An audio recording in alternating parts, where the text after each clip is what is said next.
여러분께서는 지금 CBS 라디오 김현정의 뉴스쇼를 함께하고 계십니다. 지난 5월 현대자동차의 대규모 리콜 사태 여러분 기억을 하십니까? 현대자동차 12개 차종에서 제작 결함 5건이 발견이 돼서 국토부가 강제 리콜 처분을 내렸었는데요.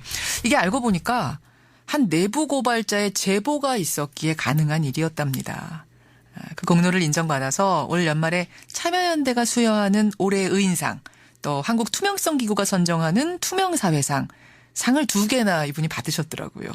그래서 오늘 화제 인터뷰에 초대했습니다. 김광호 전 현대차 부장 연결을 해보죠. 김 선생님 안녕하세요. 예, 안녕하세요. 상을 2개나 받으셨는데 소감이 어떠세요?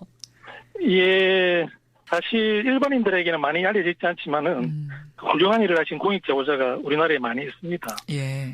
그런데 제가 연이어 좋은 상을 2개나 받게 되어서 다른 분들한테 좀 미안하기도 하고요. 아이고, 별 말씀. 무거운 책임감을 느끼기도 합니다. 책임감도 느끼시고요. 네, 제가 학교 다닐 때 개근상 받은 이후에 37년 만에 처음 받는 상이고요. 그야말로 가문의 영광입니다. 가문의 영광. 정말 고맙고 감사한 일입니다. 그러니까 처음 그 국토부에다가 현대차 내부 결함 문제를 제보하신 게 지난해 10월. 총 32건의 결함 의심 사례들을 제보를 하셨는데 이 중에 이제 8건이 리콜 조치가 됐습니다. 이게 어떤 결함들이었죠? 그중에 이제 제일 대표적인 게 그 세타 엔진 깨짐이었고요. 엔진 결함, 예. 고속도로 주행하다가 갑자기 엔진이 푼 소리와 함께 시동이 꺼집니다. 주행을 하는데 시동이 꺼져요? 예. 그리고 나서 점검을 해보면은. 예. 거의 대부분이 엔진이 깨져가 있습니다. 들어보니까 이게 보통 심각한 결함이 아니었는데 이 결함은 처음에 어떻게 알게 되셨어요? 예, 현대자동차 품질본부 품질 전략팀에 근무할 때 이야기입니다. 미국에서 먼저 화재가 났었고요. 네. 국내도 그 전에부터 간간히 그런 문제가 있었습니다. 내부에서 검토한 결과로는 세타2 엔진 2개 사양이 다른 정상적인 엔진보다 그 10배, 20배 정도 결함이 있었습니다. 근데 그 다음에 바로 리콜 조치를 안 하던가요? 네, 그러니까 미국은 도로교통국하고 협의하면서 리콜하기로 결정이 되었어. 15년 9월달에 바로 리콜 조치가 47만 대에 대해서 되었습니다. 예. 그런데 이제 국내는 회사에서 발표를 했죠.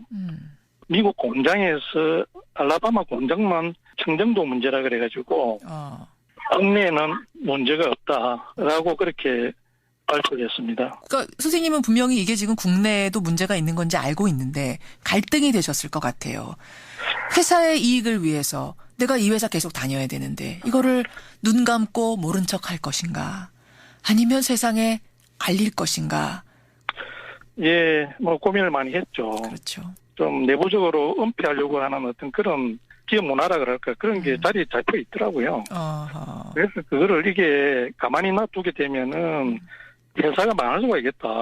회사를 생각해서라도 이건 얘기해야겠다는 생각을 하신 거예요. 그렇습니다. 감사실에 가서 예. 그렇게 제가 말씀을 드렸죠. 말씀을 드렸는데 회사에서는 별 반응이 없던가요? 제가 한 1년을 기다렸죠. 1년 동안 기다리면서 제가 나중에 내린 결론은 회사도 이 문제를 다 알고 있었구나. 그래서 결국은 국토부에 내부 고발을 할 수밖에 없었던. 결국 양심의 문제잖아요. 내가 이거 모른 척하면 나는 이 자리 보존할지 모르지만 이 차를 타고 있는 그 많은 사람들의 안전은 어떻게 하나라는 양심의 이 울림 같은 걸 무시할 수가 없으셨던 거예요. 끝내. 네, 그렇습니다. 그래요. 그런데 이렇게 해서 세상에 알리고 난 후에 선생님한테 몰아닥친 그 엄청난 고통의 시간은 대단했다고요. 작년 10월 1일 날 공익 제보를 했었는데요. 예. 한 달 만에 바로 해고됐죠. 11월 2일로 해고는 바로 되었고요. 아니, 한 달 만에 해고를 아무렇게나 할 수 있는 게 아니잖아요. 이유가 있어야 하는 건데 이건 지금 이유가 안 되지 않습니까?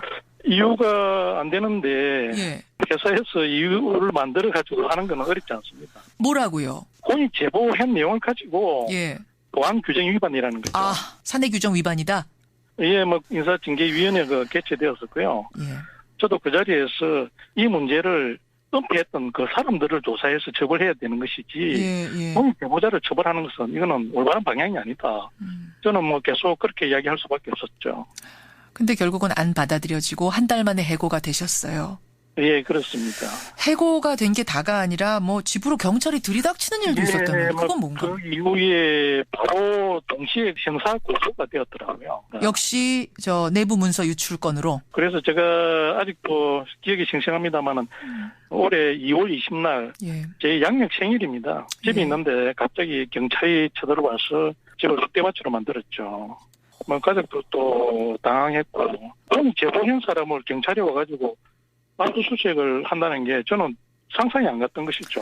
그러니까 지금 이 경찰에 고소된 것은 무혐의 처분이 났고 또 공익제보자로 인정받으면서 해고도 무효 판결이 났습니다. 복직이 결정됐습니다만 한 달 만에 퇴직을 하셨어요. 예. 뭐 어떻게 됐든 개인의 삶은 사실은 망가진 거 아니겠습니까? 예, 뭐 그런 셈이죠. 저는 이 내부 고발, 공익제보 하시는 분들을 인터뷰할 때마다 항상 똑같은 질문을 드리는데 그 순간으로 다시 돌아가면 또 똑같은 일을 하시겠습니까? 이 질문이에요. 예, 정말 어려운 질문입니다. 그렇죠. 제가 당당하고 떳떳한 일을 하는데 이런 일을 당할 거라고는 사실 시나리오에 없었습니다. 이 정도까지 될 줄은. 알면 알수록 이게 공익제보가 너무 힘들구나. 제가 지금 감히 말씀드리기가 어렵습니다. 지금은 제가 공익제보를 할지 말지 저도 지금은 상당히 고민스럽습니다. 마음이 좀 아픕니다. 예. 이 다른 것도 아니고 그 엔진을 타고 그냥 다녔으면 얼마나 많은 사람들이 사고를 당하고 고통을 겪었을까. 그 고통을 대신 지금 혼자 짊어지고 가시는 거예요, 김 선생님. 예, 뭐 그렇게 생각해 주시니 감사합니다.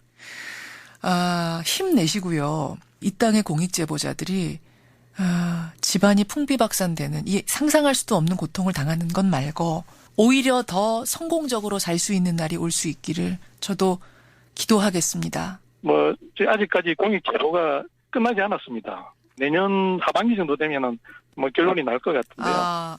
뭐 그때 좀 되면은 뭐 저도 성공적인 공익제보자가 되고 싶습니다. 성공적인 공익제보자. 공익제보했다고 다 망하는 건 아니다. 이렇게 그렇죠. 잘 될 수 있습니다. 여러분 용기 내세요. 이런 사례가 꼭 되시기를 바라겠습니다. 예, 감사합니다. 예. 현대자동차의 결함을 세상에 알렸던 그래서 리콜을 이끌어낸 분이시죠. 전 현대차 부장 김광호 씨였습니다.